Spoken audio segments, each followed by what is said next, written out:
I moved into the apartment building because it was cheap. Looking back, that should have been my first warning.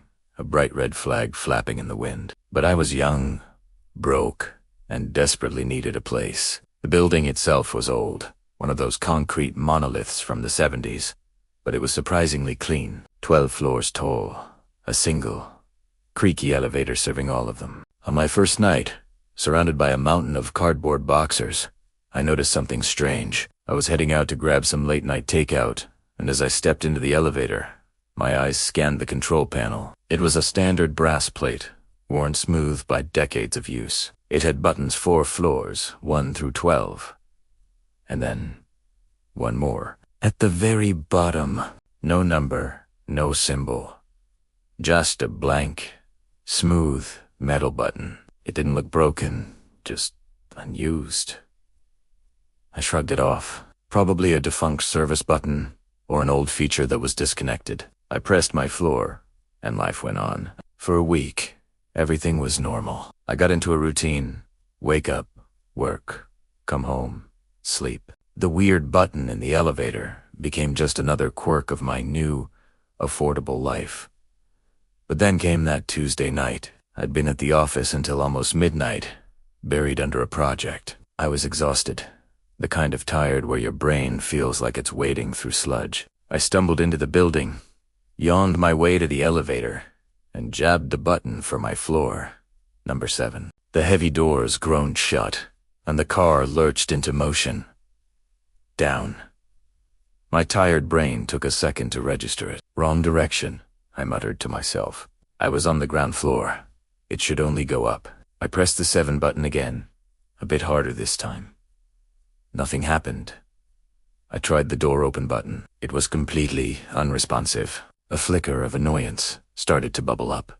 The floor indicator light, a simple red, digital number, passed 1. Then, it flickered and showed -1. The air in the small metal box instantly grew colder. A deep, penetrating chill that had nothing to do with the building's ancient air conditioning. The lights overhead flickered violently, casting strobe-like shadows. The elevator kept descending. -2, -3. My ears started popping. A sharp, painful pressure. The kind you get when a plane is descending too fast, or when you're going deep, deep underground. My heart started pounding against my ribs. This wasn't a malfunction. This was something else entirely. Then, with a final, jarring shudder, it stopped. The floor indicator was blank. A low chime, a sound I'd never heard it make before, echoed in the sudden silence. The doors slid open. This was not a basement. There were no pipes, no concrete walls, no storage units. I was looking at a hallway. It was long, impossibly long, stretching into a darkness that seemed to swallow the light from the elevator car. The walls were a dark, featureless gray, and the carpet was a faded, blood-red color, and the hallway was lined with doors. Dozens of them, unbotsides identical wooden doors with tarnished brass handles, but each door had a small plaque, not with an apartment number, but with a year. 2003. 2011. I should have stayed in the elevator. I should have hammered the door close button until my fingers bled. But I didn't. Curiosity, or maybe some form of shock, propelled me forward. I stepped out, my shoes making no sound on the thick carpet. The air was heavy, still, and smelled faintly of dust and something else. Something like old paper and dried flowers. I walked down the hall, drawn by an unseen force. My eyes scanned the years. 1985. 2007. Then I saw one that made my breath catch in my throat. 2015. Without thinking, I reached out and turned the handle. The door swung open silently. I was looking into my old apartment, the one I lived in right before this building. Every detail was perfect. My worn-out blue couch, the ridiculous poster I had on the wall, the pile of video games next to the TV, and sitting on that couch, illuminated by the glow of a screen, was me. A version of me from just a few weeks ago, scrolling through my phone, completely oblivious. I was watching myself, alive, happy, completely unaware of the horror that was waiting just around the corner. A sudden, deafening slam made me jump out of my skin. The door had slammed shut behind me. Ispun, around my heart, leaping into my throat. The hallway was darker now, and I wasn't alone anymore. From the far end of the hole, I heard a sound, a slow, dragging footstep. Scrape, scrape, scrape, scrape. It was getting closer. Then, a voice, a dry, rattling whisper that seemed to come from everywhere at once, coiled around me.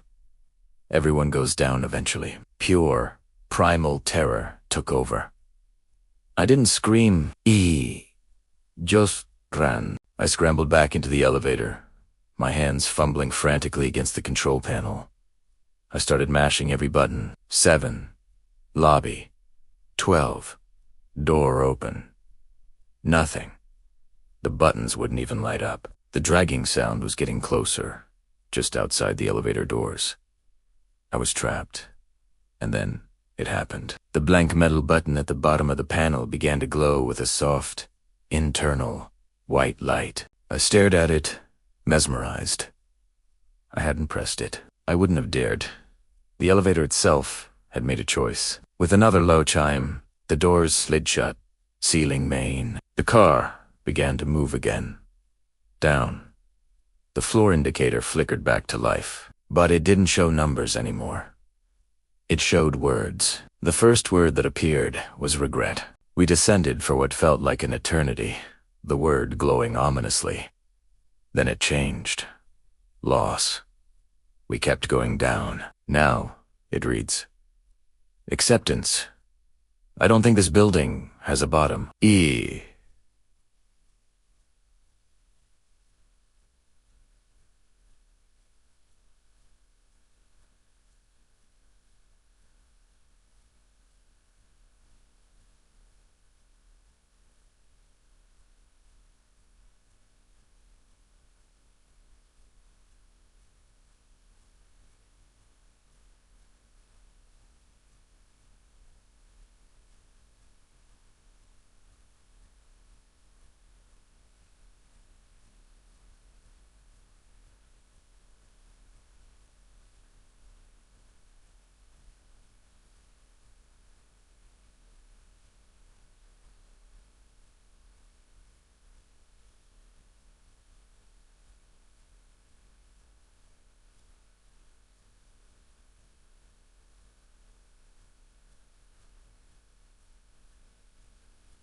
Don't think there is a basement, or a foundation, or anything solid beneath us.